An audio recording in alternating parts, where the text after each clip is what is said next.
Throughout history, the narrow streets of Jerusalem have echoed with the footsteps of the prophets, the clamor of conquest, and the silence of exile. From these stones have risen tales of faith that have shaped the world's destiny.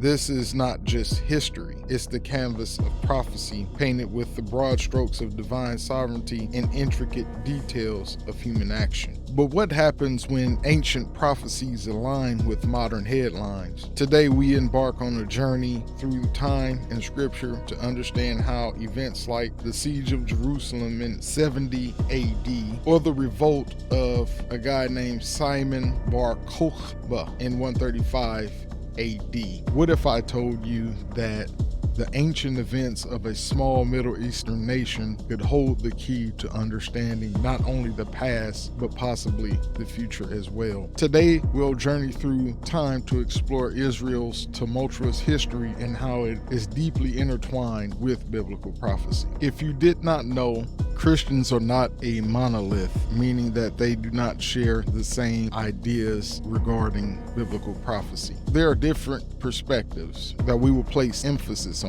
What specific events are supposed to happen in the end times. So what we'll do in this video is we'll take a look at each perspective and we will look at the pros and cons of each specific view. Those views are Preterism, Historicism, Idealism, Futurism, and the most well-known, Dispensationalism. Now I must say this, the purpose of this video is not to advocate for a certain position or a theological viewpoint, but to simply give you an overview of the different perspectives so you will have a basic understanding of biblical prophecies and the perspectives that people have. That's what comes up today on the Truth Be Told Project.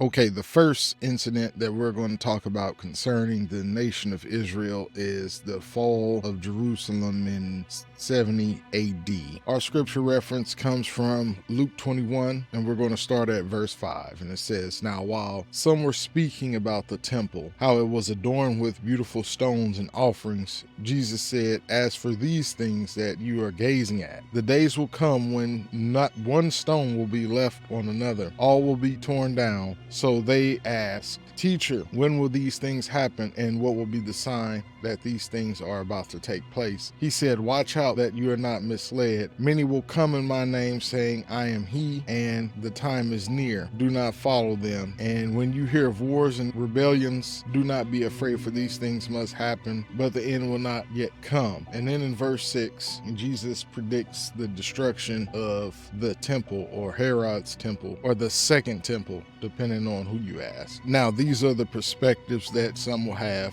The person that would consider this to already have been fulfilled is the preterists. They see this as a fulfillment that has already taken place. This event, according to the preterists, has no bearing on us today. The futurists, or those who see this as a future event, regard this event as an early chapter in a longer prophetic narrative, suggesting that it seems to set the stage for future fulfillment of end-time events, and they maintain a sense of anticipation. The next on the list is historicists. They see this as a fulfillment of prophecy, but they do not think it's an end to end-time events or end-time prophecy fulfillment. And they might interpret it as a symbolic representation of the church's struggle against oppressive forces. The next on the list is idealism. They see it as symbolizing the ongoing spiritual conflicts throughout history. They do not place any literal basis on this event at all. So the next logical question to ask regarding these perspectives is, what are the pros and cons to each perspective? For the preterists, the pros are they ground prophecy in historical reality, making it tangible. Now the con is this view can potentially diminish the relevance of prophecy for future generations or our generation today. Futurism, one of the pros is they keep prophetic hope alive and relevant. Now the con is this view may lead to speculative interpretations about future events. Now, under the futurists, one of the branches of futurism is dispensationalism. And you see the futurists all the time make predictions and set dates and do all kind of stuff like that as to when and how prophecy is supposed to be fulfilled. Now, to go a little further with the dispensationalists, one of the pros that they have is they link history to prophecy, but they may read it too literally. Now, the con is you could fall prey to linking every event that takes place, every natural disaster, every war, every event to a biblical prophecy, and that's just not the way it works. Within dispensationalism, it could get a bit extreme to the point where people begin to assign dates for events like the rapture to happen because a certain natural disaster or something like that happens. It could get very extreme. That's one of the cons of dispensationalism. The next on the list is idealism. They highlight the universal spiritual battle. The con is they lack specific historical context. Now we're going to talk about the Simon Bar Kokhba revolt that happened in AD 135.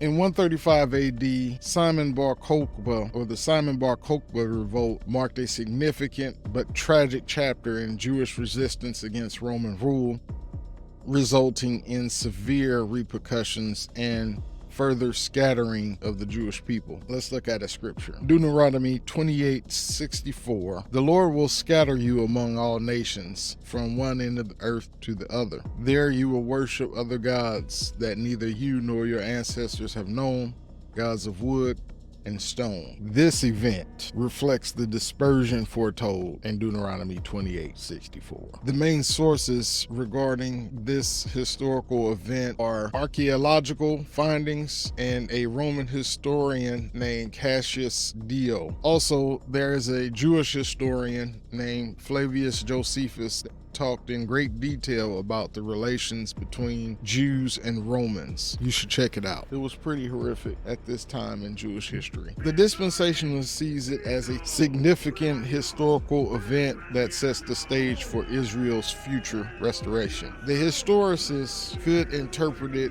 as part of a larger spiritual battle depicted in biblical prophecy. For the idealists, this symbolizes the eternal struggle between God's people and worldly powers. Now, the pros and cons of each view. The idealist, the pro is they focus on spiritual interpretation. Now, the con is they overlook Israel's national significance. The dispensationalists, the pros are they link history to prophecy. The con is they read it too literally. For the historicists, the pro is they offer a continuous historical narrative, but the interpretation of it can be subjective. That's the con. For the idealists, it also highlights the universal spiritual battle, but it lacks historical context. Let's talk about the rebirth of Israel on May 14th, 1948. The scripture we're going to look at is Isaiah 66, and we're going to start at verse 7. It says, "Before she goes into labor, she gives birth. Before her contractions begin, she delivers a boy. Who has ever heard of such a thing? Who has ever seen this? Can a country be brought forth in a day? Can a nation be born in a single moment? Yet as soon as Zion goes into labor, she gives birth to sons." The establishment of the state of Israel in 1948 is often viewed through a prophetic lens, seen as a significant fulfillment of this prophecy given in Isaiah 66, verse 7 through 9, where a nation is born in one day. On May 14, 1948, Israel declared its independence and was established as a sovereign nation. This historic event marked the culmination of efforts by the Jewish community to create a national homeland, and it happened in the aftermath of the Holocaust, during which 6 million Jews were unalived by Nazi Germany. The movement to establish a Jewish state known as Zionism gained momentum in the late 19th and early 20th centuries as Jews faced increasing persecution in Europe and elsewhere. The Balfour Declaration of 1917 statement by the British government supported the establishment of a national home for the Jewish people in Palestine, then a British mandate. Post-World War II, the United Nations proposed a plan to partition Palestine into separate Jewish and Arab states. This plan was accepted by the Jewish leadership but rejected by the Arab leaders. Amid growing conflict, the British announced they would end their mandate in Palestine. And on May 14, 1948, David Ben-Gurion, the head of the Jewish agency, proclaimed establishment of the State of Israel. The declaration marked a significant and joyous moment for Jews worldwide, but also escalated tensions in the region. Israel's creation led to the 1948 Arab War as neighboring Arab states invaded the new nation. Despite being outnumbered, Israel survived the war and even expanded its territory. The establishment of Israel in 1948 is seen as a pivotal event in Jewish history, fulfilling the long-held aspiration for a Jewish homeland. However, it also marked the beginning of a complex and ongoing conflict in the Middle East, particularly with the Palestinian Arabs who opposed the Jewish state and sought their own national self-determination. Some also see this as a fulfillment of Isaiah 66. The dispensationalist sees this as a progressive move towards the end of the world or the end of the age. For the futurists, this is a key sign preceding Christ's return. To the historicists, they might view this as a significant event in the church's prophetic timeline, but this is one of many events that will come throughout history. The idealist considers this as a symbolic representation of God's providence. Now let's talk about the pros and cons for each view. The idealist encourages social and moral progress, but they are overly optimistic. The dispensationalist provides a clear prophetic marker, but again, this can lead to date setting. For historicism, the pro is they tie current events to a larger narrative, but the con is they could be imprecise. Let's talk about the 6-Day War in 1967. We're not going to read any verses because you would have to read both Ezekiel 38 and 39. I'll give you a brief synopsis of what's being talked about in 38:9. These chapters describe a coalition of nations led by figures known as Gog and Magog that will rise up against Israel. The text speaks of a great battle where these invading armies are ultimately defeated by divine intervention. This prophecy has been interpreted in various ways, with some seeing it as a reference to specific modern nations or alliances forming against Israel. The 6-Day War in 1967, where Israel achieved a significant military victory against neighboring Arab countries, Egypt, Jordan, Syria, and has been seen and viewed by some as a fulfillment or partial fulfillment of prophecies found in Ezekiel 38 and 39. They see Israel's rapid and decisive victory as aligning with the biblical narrative of Israel being miraculously safe from overwhelming odds. However, it's important to note that interpretations of these prophecies vary widely.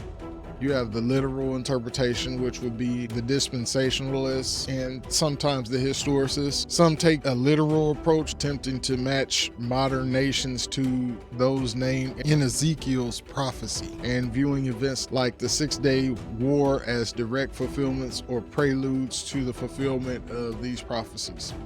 Then you have the symbolic interpretation. This would be the idealist. And the idealist would interpret these passages symbolically, seeing them as depicting the spiritual struggles of God's people rather than specific military conflicts. And then another thing you must understand is historical context. Scholars often emphasize understanding these prophecies in their historical context, noting that Ezekiel was writing to people in exile. A lot of times that's skipped over. He was writing to people who are in exile about their future restoration and the future hope. As with all biblical prophecy, there's a range of interpretations within Christianity, and views that their fulfillment can vary based on your end-time perspective that we've been talking about so far in this series. Historical understanding and current events, the association of modern events like the 6-Day War with specific biblical prophecies should be approached approach with careful consideration of these complexities. As we journey through Israel's history from desolation to rebirth, we observe how each end-time perspective offers unique insights into the prophetic narrative. With their strengths and their limitations and or weaknesses,